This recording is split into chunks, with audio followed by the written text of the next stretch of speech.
Welcome once again to the Ahern video podcast. Today I want to talk a little bit about taking control of your business. In our consulting and M&A advisory services, we get telephone calls every day from all parts of the country. It's one of the most emotionally rewarding to be able to deal with people from all different walks of life and listen to their challenges. For companies that are struggling, they call us and they say, we need help, we need immediate help, and tell us about your fees. But recognize that I need your help, I need your expertise, I need someone down here right away, but I don't have any money. And it's a very perplexing problem. You get up in the morning, you don't want to come to work. You get up in the morning and the stress level is just tremendous. You get up and you go to work and you get beat up every day. You get issues from drivers, you get issues from employees, you get issues from customers. Then you go home, you get issues from the family. And you wonder if there's any light at the end of the tunnel.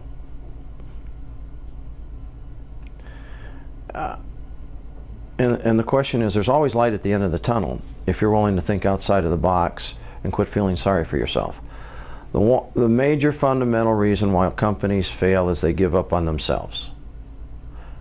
They get to the point where they just don't care. They get to the point where they can't see the forest for the trees, and they just get to the point that I want out. It's a terrible position to be in. I tell the story when I used to do a lot of public speaking that when I was very young, I was very poor. By the time I was 35, I was very wealthy. By the time I was 39, I was broke. And I had to start all over again. At that time, I had 3 kids. So all 5 kids are now grown and out of the house, but I had 3 at the time. And I felt sorry for myself for about 3 days, and then I realized nobody really cares. Nobody's going to make my house payments. Nobody's going to put food on the table. Nobody's going to make sure the kids have clothes on their back. Nobody wants to hear my problems. I have to get solutions to my own problems. So when somebody comes to me and they say, look, I need some help, and they say, I need your help, but I can't afford your fees, I say, do you have a credit card? Yes. Well, then you can swipe the credit card and you can pay it over 12 months. Well, I don't know that I want to do that. Well, I give them an example. I have 5 children. One of them is disabled. If one of your children comes in tomorrow and says, the doctor comes in and says, if you don't have surgery tomorrow, this child is going to die, what do? You do whatever you have to do to make sure that that kid is taken care of. Well, your business is your child. Your business is your retirement account. Your business is your financial future for your family.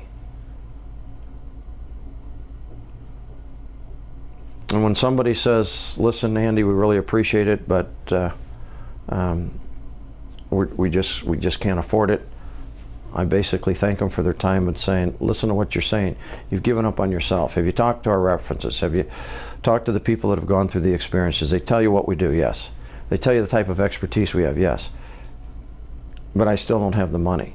And the problem is they can't see the forest for the trees. They've given up on themselves. And when that happens, I realize that no matter what we would do, we're not going to make an impact because they're psychologically beaten. Don't let the psychology of challenges take over your life. Challenges are opportunities. They may not look at opportunities at the time. Challenges are opportunities. I had a client call me the other day. He says, I've run out of cash, I don't know what to do. I said, well, that's a hell of a challenge. So he said, well, I can't meet payroll. That's a hell of a challenge. So I asked him 4 questions. Can you do this? Yeah. Can you do this? Yes. Can you do this? Yes. Can you do this? Yes. And out of those 4 questions, we solved the cash flow problem. He said, how did you know to do these? And I said, there's no more valuable experience than experience. Knowledge is power, youth is the future. I said, but now, here's what you've told yourself. You've never done any planning. You've never done 6-month planning, 1-year planning, 3-year planning, 5-year planning. Today, your life changes. And ultimately, what we did is we went in and we actually set up a 5-year plan. We looked at all the costs, we looked at the rates, we looked at the revenue per mile, we looked at the revenue for all miles, we looked at the amount of dispatches, we looked at the maintenance part. And within a 6-month period, we were able to take about $1.5 million out of the operating cost. Planning your expenses to your profits, looking at every rock for every penny, because trucking is a penny's business. We all need help at some time. We all need to face the reality of the situation that we're going to have challenges. But you have to realize that if you've built a business and your business has been in business for a long time, that doesn't mean that your business has to expire. You got to stay ahead of the curve. You got to stay ahead of technology. You've got to embrace youth. You got to set goals and objectives. You got to set time frames to achieve those goals and objectives. You got to get rid of any sacred cows if they don't perform. And as unpleasant as it is, the reality of the situation is if you don't make changes, if you don't improve your bottom line, nobody's going to make your house payments.